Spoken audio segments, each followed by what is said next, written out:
On me demande souvent pourquoi j'ai parti la série Geek Nation. Et ma réponse est assez simple. Je suis un geek qui tripe sur beaucoup d'univers. Mais surtout, c'est pour vous divertir. Et croyez-moi, je suis loin d'être seul.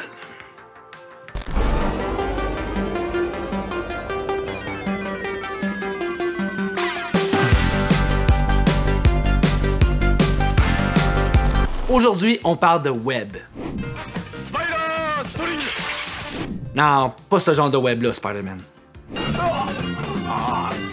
Parce qu'on va se le dire, le numérique prend de plus en plus place dans notre société et captive les plus jeunes comme les plus vieux.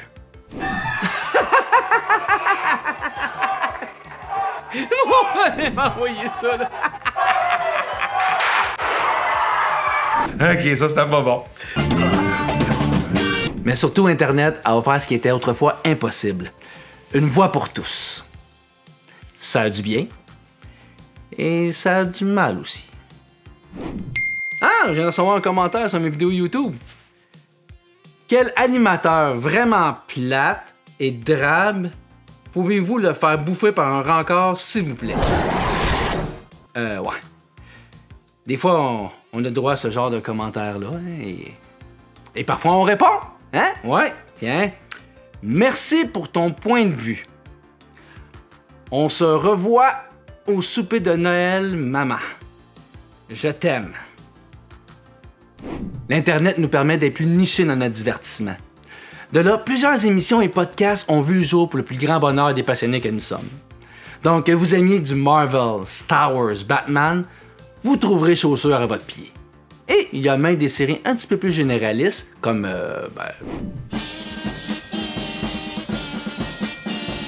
ça même.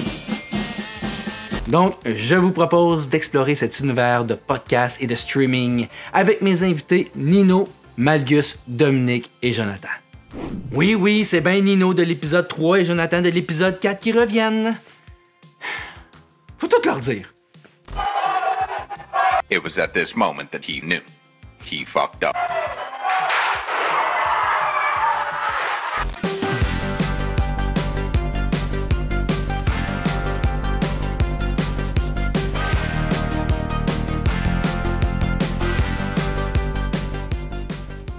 De quel univers es-tu fan?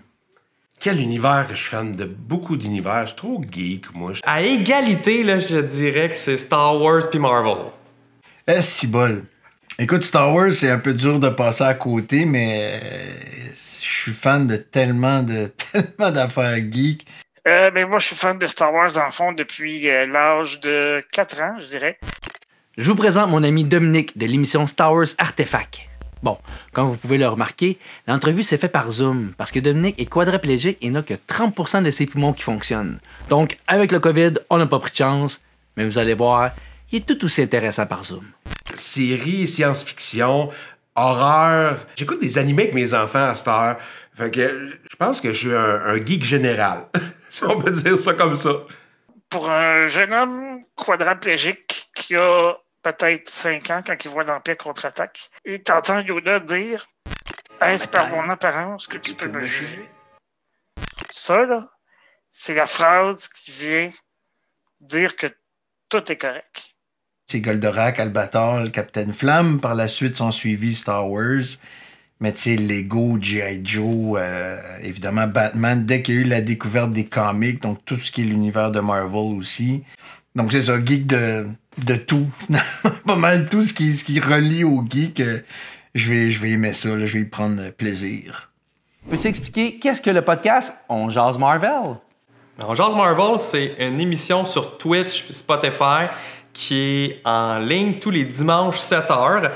Puis ce qu'on fait, on jase de Marvel, l'actualité de Marvel, des nouvelles séries, des films, puis on fait les liens avec les comic books, on sort des easter eggs, on passe nos théories de ce qui s'en vient. On a tout un bien des affaires à se dire, on est 3 là-dedans, moi, Max puis Frank. Zap and Zonk, Biff and Splat, the tremendous trio.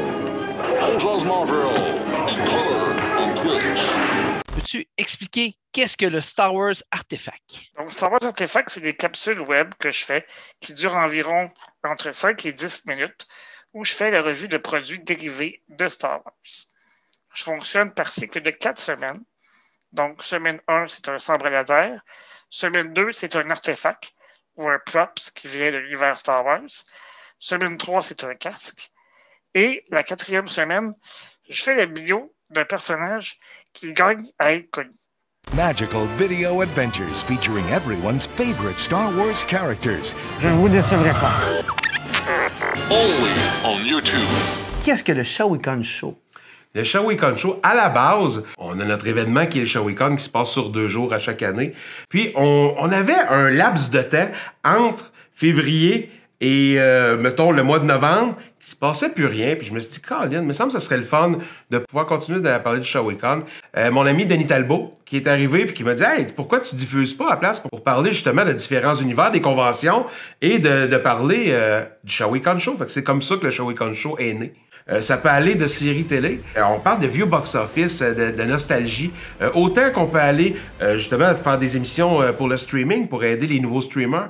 On va avoir du monde qui va venir pour parler de lutte.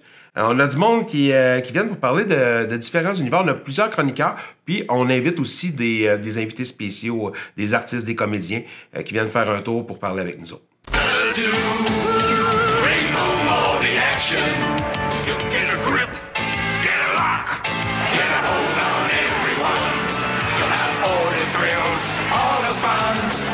Live on Twitch.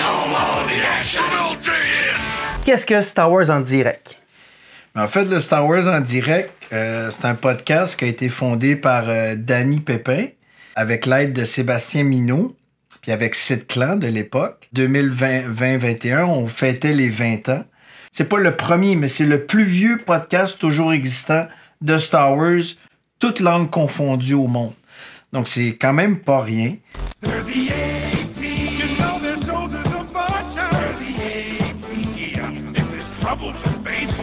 On YouTube, Apple Podcasts, Spotify. Peux-tu me compter les débuts? Premier test, j'ai fait 30 minutes. Deuxième test, j'ai fait 2h30. J'ai fait OK, c'est trop facile. Là. Il n'y en a pas de problème. Là. J'ai une grande gueule.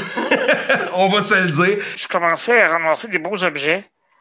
Puis là, je me disais, il n'y a pas beaucoup de revues en français. Mais je me suis dit, il y a sûrement un marché.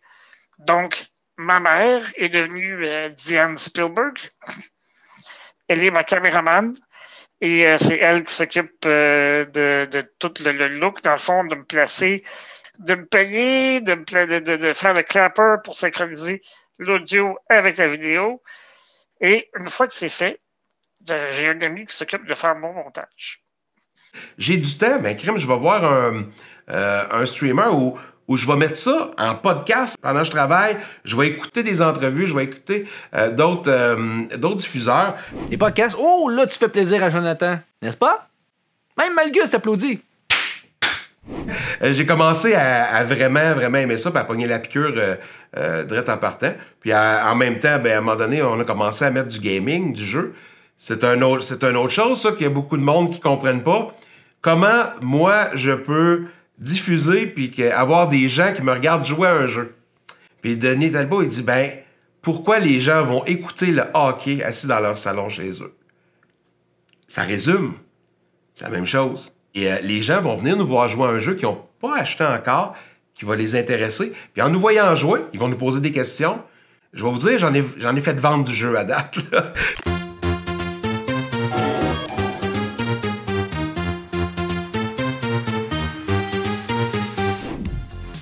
Ah, venez faire un tour, je vais vous montrer mon bureau. Permettez-moi de vous faire visiter ma pièce préférée de la maison, ma pièce Star Wars. Il s'agit d'une pièce multifonctionnelle pour moi, puisqu'en plus de me servir de salle d'exposition, elle me sert également de bureau et de studio de tournage pour ma chaîne YouTube. C'est un petit peu le bordel en fil. C'est comme ça parce que, évidemment, on a un paquet d'ordinateurs, un paquet de filage à passer pour les caméras, pour les micros et tout. Ici, on peut apercevoir le mur qui me sert de décor principal lors de la plupart de mes tournages. À droite, l'affiche est régulièrement changée en fonction de l'objet dont je fais la revue. C'est la portion centrale de ce mur qui est ma plus grande fierté. Il s'agit de la collection complète des sabres laser Legacy, vendus exclusivement dans les 2 parcs Galaxy's Edge de Disney. Le setup est quand même assez simple. Et les pancartes que j'ai derrière moi sont placées juste ici, pas trop loin. Habituellement, j'ai mes invités qui s'en viennent ici. Depuis la COVID, c'est pas comme ça, on est plus en Zoom. Mais on se parle tout le temps, on prend une petite bière habituellement avec d'un de nos partenaires. Puis on jase entre nous. Ben franchement, ça nous manque un peu. Là. Ça nous manque d'avoir le contact humain. C'est un peu plus froid par Zoom, mais on réussit à quand même bien se débrouiller pareil. Ceci est un peu mon décor secondaire. J'utilise ce décor pour toutes les revues qui ne sont pas des sabres laser ou des casques. La plupart des objets ou artefacts que vous pouvez apercevoir proviennent eux aussi de Galaxy's Edge. Puis, on a tout ce qui est l'autre côté, l'autre bord, c'est ma petite régie avec tout mon système pour gérer le ShawiCon Show. Pendant le ShawiCon, on a tout fait à partir d'ici, tout ce qui était mon côté animation et même mon système de gérance pour tous les problèmes, tous les feux à éteindre, c'est fait d'ici. Puisque ma collection de casques ne se trouve normalement pas toutes au même endroit, j'ai décidé de faire un montage spécial pour Geek Nation afin de vous les présenter d'un seul coup. Il y en a 19 en tout et j'en attends au moins 2 autres très bientôt. Puis évidemment, ShawiCon, on a plusieurs affiches, des affiches photographiées que je fais faire à chaque année quand on a des invités.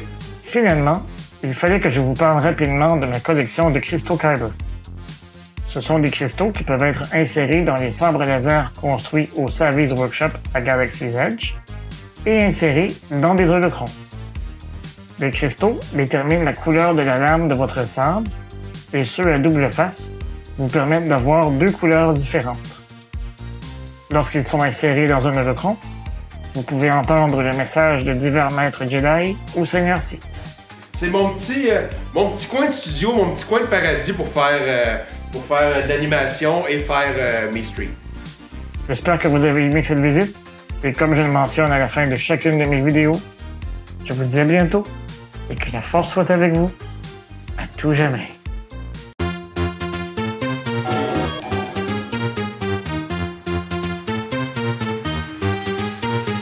Et comment choisissez-vous les sujets abordés à chaque émission? En fait, ça, c'est vraiment ce que l'industrie de Lucasfilm nous sort. Les sujets, on essaie toujours de se tenir très à jour. Ben ça, c'est bien simple. On suit l'actualité, dans le fond. Fait que là, en ce moment, Disney Plus puis Marvel nous ont bien gâtés. On a de quoi vraiment à chaque semaine cette année. Je regarde beaucoup d'actualités. Durant la dernière saison de Mando, on a vu Ahsoka avec ses beaux sabres laser blancs. Comme par hasard, le vendredi même que ça sortait, j'avais ma review prête et pouf, ça sortait. Puis quand c'est l'actualité, les gens n'ont plus ce réflexe de payer du piton. Il y a toujours quelque chose, que ça soit dans l'univers du jeu, de la littérature, du comic, puis du cinéma, les téléséries, vraiment, on manque pas de sujet. Là. Même je te dirais que des fois, c'est dur à garder le rythme. Faut bien agender son temps. Si je peux me permettre de te tourner le terme de agenda en verbe. Là. On suit l'actualité, les rumeurs, les BD qu'on a lus cette semaine. On a du stock en masse. Puis comment tu choisis tes invités pour les émissions? Quand je vois que j'ai peut-être un petit hint à aller chercher quelqu'un, je m'arrange pour aller chercher la personne. Habituellement, j'ai pas trop de problèmes, puis j'ai quand même beaucoup de chroniqueurs et chroniqueuses avec qui j'ai beaucoup de plaisir, puis même si j'ai pas des invités spéciaux, franchement, ça me dérange pas. Mais quand même, on a quand même des beaux gros noms qui sont passés, puis on a d'autres qui vont s'en venir, là, fait que c'est bien le fun. C'est quoi la différence entre Twitch et YouTube? Pour tout ce qui est en direct, je m'étais fait conseiller Twitch. Twitch me permet d'être plus évasif, dans le sens que... Lui, c'est Jeff Bérard. Il est à la barre du Space Trash Show qui est très reconnu dans l'univers geek. Donc, je trouve que son opinion est très à propos présentement. Inquiétez-vous pas, on va le revoir lors de l'épisode d'Ultime Fan Couple avec sa femme Kim. Les deux trippent pas mal sur l'univers de quoi donc? Star Wars, là, c'est... Ah, oui, Star Wars. Ça sent mal. Bon, je vais aller pratiquer ma diction, ça a l'air. Merci, Kim. La plateforme Twitch permet les silences. Dans le sens que, on a l'habitude dans les médias traditionnels, il ne faut pas qu'il y ait de moments morts, il ne faut pas qu'il y ait de silence. On a un même clientèle un peu sur Facebook puis sur YouTube. Moi, quand je consomme YouTube, c'est souvent un montage déjà fait ou un podcast déjà préenregistré. C'est pas nécessairement en live. YouTube, il y a déjà un très, très, très gros bassin, tandis que Twitch, c'est en émergence encore. Puis au Québec, c'est de plus en plus en vogue, si je peux dire ça. Sur Twitch, tu peux allumer la cam, tu bricoles un peu, tu fais un petit peu de weathering, du bricolage, tu lèves la tête, tu réponds des questions. Tu peux passer 10 minutes sans parler à la caméra, c'est pas grave. Fait que c'est une façon de consommer le média qui est très, très différent puis qui me ressemble beaucoup plus. Mon contenu s'y prête pas bien parce que moi, c'est pas du live que je fais. Création de contenu, montage, tout est prêt, tout est liché. C'est le mindset que là, tu es sur ton tel ou ton ordi, puis là, tu leur parles en direct, en live. Fait que je pense qu'il y a plus là la différence. Mais encore là, je sais pas, je suis pas un YouTuber pour vous dire c'est quoi vraiment les différences. Là. Écoute, Jonathan, une chose qui n'est pas différente, et j'en profite pour l'expliquer. Parce que dernièrement, j'ai appris qu'au Québec, c'était pas encore entré dans nos habitudes. C'est le fameux bouton Subscribe, abonner, que vous retrouvez sur tous les contenus que vous consommez et qui est le pain et le beurre pour ses créateurs. En plus, c'est un pouvoir que nous possédons et qui coûte 0. Dominique l'exprime très bien dans ses mots aussi. C'est comme laisser un pourboire à un serveur, mais ton pourboire il est gratuit. Ça prend 30 secondes de faire Subscribe puis un petit pouce en l'air. 30 secondes. Mais pour nous, ça change tout. C'est ça qui fait la différence entre succès ou échec, poursuite ou arrêt. Voilà. Quelle est ta relation avec les fans du show? Sérieusement, je suis rendu avec des amis. C'est un peu surréaliste de dire ça, mais oui, j'ai des bons amis avec qui j'ai beaucoup de fun. C'est pas une histoire de façade de « Ah, c'est cool, tu sais, parce qu'ils suivent le show ». Ben non, on se parle offline, on joue à des games offline, on joue à d'autres jeux. Chaque fois que j'ai un commentaire ou une question, c'est sûr que dans les 24 heures suivantes, la personne a une réponse. Il y a même un fan sur YouTube qui m'a demandé de faire une bio d'un personnage précis. Puis la semaine suivante, c'était fait. Il y en a même aussi là-dedans qui nous ont même supporté là, en faisant des dons. Fait que je capote déjà. Là. On vient de commencer. Après 2 épisodes, on avait déjà plein de dons. Fait que pour moi, j'étais comme « Ah, voyons donc, qu'est-ce qui se passe? » Je prends ça à cœur. Je suis à l'écoute de ce que les gens veulent. Fait que pour moi, c'est important parce que c'est eux qui consomment. La plupart du temps, quand on enregistre nos émissions, on va les enregistrer live. Donc, les gens pouvaient échanger avec nous sur le chat. T'sais, autant nous, on essaie de la mettre sur caméra, l'énergie puis la vie, mais dans le chat, je pense que c'est aussi drôle puis c'est aussi le fun. Là, on s'en va dans le chat, on est crampé quand on lit les commentaires. On jouait à un jeu qui s'appelle Among Us, puis j'ai 2 personnes, et ils ont fait un Shawicon Us. C'est de l'ouvrage, là. Ils ont travaillé, c'est les mêmes maps du jeu, sauf que sont personnalisés au Shawicon. Mais je vous invite, vous pouvez aller aussi sur la page Facebook de Star Wars en direct, puis un des membres de l'équipe là, qui va se prendre un plaisir de vous répondre.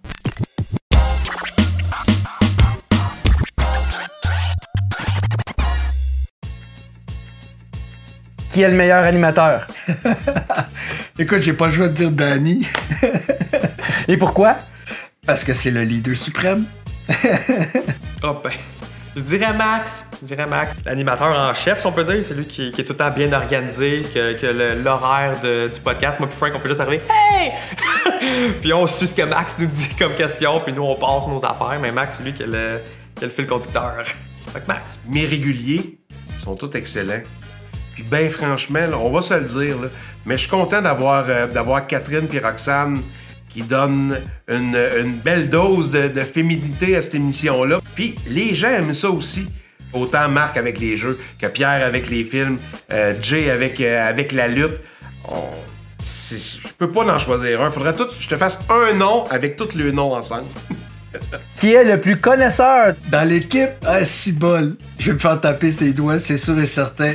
Je t'en aimerais 3. Danny, Seb Minot, puis Francis. Tu devrais me poser la question, quel est le moins connaisseur? Là, c'est facile, c'est moi. Ouf! Moi, j'aurais le goût de dire moi. Désolé, les gars. Fight me. Quel est l'épisode où tu as eu le plus de fou rire? Ça arrive souvent avec mon chum Pierre Duplessis. On est tout le temps crampés à chaque fois qu'on fait nos émissions ensemble, ça dérape tout le temps. Fait qu'avec lui, c'est sûr et certain, je sais que même si ma journée, mettons, a été moyenne, je sais que ma soirée au Shawicon Show, ça va être super drôle, puis les gens vont avoir du fun au bout dans le chat. Bon. Mettons là, une parenthèse à ça. Mon boss Brian Perrault, lui poser une question avec une ballonne d'hélium, puis lui de me répondre sur l'hélium. C'était assez drôle, on a eu de la misère à faire l'entrevue, à faire les questions. Fait que ça aussi, c'était pas pire. Je me souviens qu'il y a un épisode que j'étais vraiment pas capable de faire mon paragraphe parce que soit ma mère derrière la caméra me faisait rire ou que je m'enfargeais dans mes mots. Puis tu sais, je sais qu'à telle heure, j'ai le préposé qui arrive pour le bain. Faut que j'ai fini parce que je peux pas me replacer pareil pour le décor, pour la continuité du filmage. Fait que j'ai channelé mon maître Yoda en moi et j'ai réussi à faire ma prise in extremis. Qui est le plus dans la lune? Le plus dans la lune, c'est définitivement moi. Eux, c'est les experts, là. Moi, je suis juste le galuron là, qui est là pour les faire rire. Puis faire mon TIE Fighter. Ah, moi aussi, je pense. Parce que moi, je suis facile à distraire. Je vais avoir un email qui va popper une notification. Je vais aller les lire pareil, même dans le podcast. Je suis pas correct. Hein. Puis surtout, depuis qu'on est sur Twitch, je vais tout le temps checker dans le chat. Ça me fait tellement rire, les commentaires du monde. Puis j'aime juste ça, voir ce qu'eux en pensent. Fait que moi, je suis facilement dans la lune et distrait. Quel est l'épisode où tu as appris le plus sur un sujet?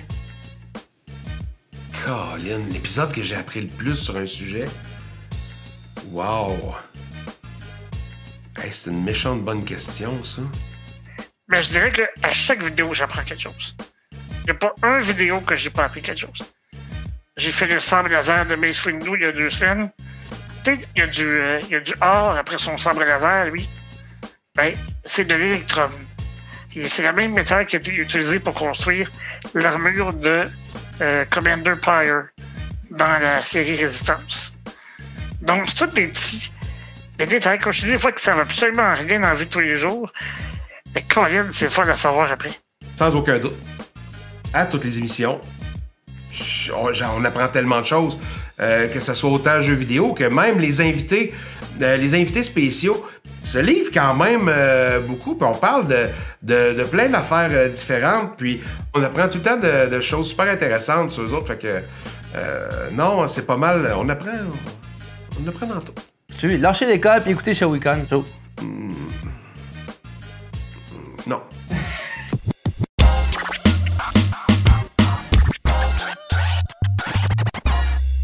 Où vois-tu ton émission dans le futur?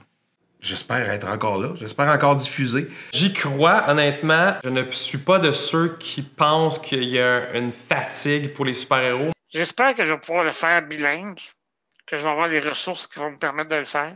20 autres années et même plus, là. Écoute, c'est quand même trippant, là, 20 ans. Là. J'arrête pas de le dire, là, Star Wars en direct, c'est les pionniers au Québec, là, c'est vraiment c'est incontournable. Et présentement, le Shawicon Show est toujours grandissant. Je souhaite qu'il y ait des gens de plus en plus qui continuent de venir nous voir. Le lundi, le talk show, c'est ce qui marche le plus. Fait qu'est-ce qu'on va en faire 2 fois par semaine au lieu d'1 fois? Fait que peut-être qu'avec le temps, on va devenir juste un talk show. L'avenir nous le dira. Puis le futur, je le vois vraiment comme on va avoir une belle auditoire, qu'on soit considéré les spécialistes de Marvel au Québec, là, ça serait vraiment cool. Pas nécessairement un live goal, mais si ça donne comme ça, mais tant mieux. J'espère que je vais avoir la même passion. Que je ne serai pas désillusionné peut-être à cause de mon expérience web. Chose sûre, je vais toujours aimer Star Wars. Il n'y a rien qui va pouvoir m'enlever ça. Quel serait ta ou ton invité de rêve? Mais c'est sûr que ça serait un top, ça serait soit Robert Downey Jr. ou Chris Evans. C'est eux qui ont mappé vraiment le Marvel Universe. Ça serait, je pense, le rêve de n'importe qui de pouvoir la chance même de leur parler 5 minutes. Ça serait fou. Sérieusement, François Pérusse, j'aimerais beaucoup l'avoir comme un genre de tête à tête, manière de parler. Là. Mais tu sais, il y a plein de monde. Antoine Bertrand pourrait être quelqu'un de vraiment excellent aussi. Claude Legault, Guy Jodoin. C'est des personnalités qu'on n'a pas eues au Shawicon pendant la conférence de Dans une galaxie, qu'on aurait vraiment aimé avoir. Mark Hamill, sans contredit. Depuis que je suis enfant, je me vois en Luke Skywalker. Je me suis beaucoup identifié à lui J'ai même fait, quand j'étais enfant, là, du cosplay de Skywalker parce que justement, en fauteuil roulant, c'est pratique. Tu t'habilles en noir, tu te mets un gant, un épée verte, t'es en business. Mais si j'avais à en choisir un, ce serait Luke. Mais sinon, mettons, à plus petite échelle, avoir Georges Saint-Pierre, quand même, qui a fait un film, là, qui est dans la série actuelle, qui est francophone, c'est un gars d'ici. Puis honnêtement, on lui parlerait juste de Marvel. Il s'est battu avec Chris Evans. C'est juste ça, c'est comme un premier lien qu'on a avec Chris Evans, ça serait malade. À l'international, écoute, j'ai-tu le droit de rêver? Oui. Je pourrais en avoir 3 aussi. Mark Hamill, qui vient en première position. John Bernthal, qui a fait le Punisher. Puis Jeffrey Dean Morgan. Jeffrey Dean Morgan, qui fait Negan dans Walking Dead. Je pense qu'on me dit que Steve veut me payer l'entrevue avec Jeffrey Dean Morgan. C'est ce que je viens d'entendre dans mon oreille. Oh, on vient de me dire à l'oreille que ce sera le dernier épisode de Nino. Qu'est-ce que ça t'apporte, cette émission-là, mais personnellement? De l'attention? Ça aurait été des beaux moments de qualité que j'aurais passé. 1 avec ma mère, 2 avec mon ami Nicolas. Il y a rien qui va pouvoir manger ça. Mettons quoi, lire un livre, puis t'as une opinion, puis t'entends l'opinion d'un autre avec sa perception de l'histoire. Moi, ça m'a souvent fait grandir. Au lieu de juste en parler là, par téléphone ou par chat avec mes amis, là on peut vraiment s'imprégner. Évidemment, le COVID, qu'est-ce qui s'est passé? C'est que ça a explosé. Puis je me suis rendu compte que là, qu'on était vraiment important. Que le monde avait besoin de se divertir, avait besoin de nous autres. Puis moi, ben, j'aime ça jaser, puis j'aime ça divertir. Puis ça m'a permis d'apprendre énormément. J'ai découvert comment faire un shooting, comment traiter l'image, comment prendre des belles photos. Fait que je peux pas finir amer avec cette histoire-là, peu importe comment ça finit. Et puis moi, je suis un gars qui trippe sur les fanservice dans les films, dans les séries. Fait que le fait d'en parler, puis que des fois les autres vont m'amener à un point que j'avais complètement pas vu, ça me fait capoter. Fait que ça m'apporte beaucoup. Ça m'apporte autant à moi que ça peut apporter aux gens. J'ai tellement un plaisir à faire ça. Je vais chercher juste des bonnes choses. C'est du bonheur que je vais chercher, en fait. Alors évidemment, je tripais sur les effets spéciaux, mais j'ai trippé sur les personnages. Petit gars, prends ta pelle et ton seau et va jouer. J'ai compris avec Star Wars que je voulais devenir comédien. Je me suis concentré depuis une vingtaine d'années sur les statuettes, sur les props, si on peut éviter que les bonnes femmes s'en mêlent.